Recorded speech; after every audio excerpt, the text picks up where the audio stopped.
ప్రేక్షకులందరికీ నమస్కారం. మిథున రాశి వారికి ఆగస్టు 10 శనివారం రోజున గోచార రీత్యా ఎటువంటి శుభ ఫలితాలు కలగబోతున్నాయి, ఇంకా వీరు ఎలాంటి పరిహారాలు చేయాలి అనే విషయాల్ని ఈ వీడియోలో తెలుసుకుందాం. పూర్తి వివరాల్లోకి వెళ్లే ముందు మీకేమైనా సమస్యలు ఉన్నా లేదా మీరు ఏమైనా సమస్యలతో బాధపడుతున్న వాటి పరిష్కారం కోసం మీరు స్క్రీన్ మీద కనిపిస్తున్న మా గురువుగారి నెంబర్ కి కాల్ చేసి మీ సమస్యలకి తగిన పరిష్కారం పొందండి. ఖచ్చితంగా మీ సమస్య పరిష్కారం అవుతుంది. అలాగే మీరు ఇప్పటి వరకు మా ఛానల్ ని సబ్స్క్రైబ్ చేసుకోకపోతే వెంటనే సబ్స్క్రైబ్ చేసుకోండి. అలా చేసినట్లయితే మీరు మా వీడియోల్ని మిస్ అవ్వకుండా చూడవచ్చు. ఇక పూర్తి వివరాలకు వెళ్తే చతుర్థ స్థానంలో సంచరిస్తున్న చంద్రుని యొక్క ప్రభావం వల్ల మిథున రాశి వారికి ఈ రోజు ధ్యానం మరియు యోగా ఆధ్యాత్మికత శారీరకంగా ప్రయోజనకరంగా ఉంటుంది. అలాగే మీరు ఈ రోజు ధనాన్ని ఆధ్యాత్మిక కార్యక్రమాలకి ఖర్చు చేస్తారు. దీనివల్ల మీకు మానసిక తృప్తిని పొందగలరు. అయితే ఈ రోజు మీరు మీ ఇంటికి వచ్చిన అతిథుల పట్ల కఠినంగా ఉండకండి. ఇది మీ కుటుంబ సభ్యులను నిరాశపరచడమే కాదు, బంధుత్వాల్లో అగాధాలని సృష్టిస్తుంది. అలాగే ఈ రోజు మీరు జీవితానికి సాఫల్యతని సాధించబోతున్నారు. దీనికోసం మీరు ఆనందాన్ని పంచడం,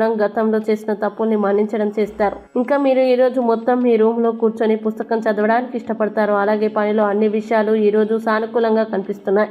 రోజంతా మీ మూడ్ చాలా బాగుండనుంది. అనవసర విషయాల్లో మీ యొక్క శక్తి సామర్థ్యాన్ని వినియోగిస్తారు. అలాగే మీరు ఒక క్రమబద్ధమైన జీవితాన్ని గడపాలి అనుకుంటే మీరు టైం టేబుల్ ని అనుసరించడం మంచిది. మీ ఆరోగ్యాన్ని జాగ్రత్తగా ఉంచుకోవాలి. ఇక మిథున రాశి వారు ఈ రోజు వచ్చేటువంటి ఇబ్బందుల్ని అధిగమించడానికి, అనుకూల పరిస్థితులు ఏర్పడడానికి దుర్గా స్తోత్రాన్ని పారాయణం చేయండి మరియు దుర్గా దేవాలయాన్ని దర్శించండి. విశేషమైన శుభ ఫలితాలని పొందుతారు. ఈ వీడియో మీకు నచ్చినట్లయితే లైక్ చేయండి మరియు ఈ వీడియోని మీ సోషల్ మీడియా అకౌంట్ల ద్వారా అందరికీ షేర్ చేయండి. అలాగే మీరు ఏదైనా సమస్యలతో బాధపడుతున్నట్లయితే వాటి పరిష్కారం కోసం ఒకసారి గురువు గారి నెంబర్ కి కాల్ చేసి మీ సమస్యలకి తగిన పరిష్కారం పొందండి. ఖచ్చితంగా మీ సమస్య పరిష్కారం అవుతుంది. ఇంకా మీరు అనుకున్నటువంటి అన్ని పనుల్లో అంతా మంచి జరగాలని కోరుకుంటూ సర్వే జన సుఖినో భవంతు.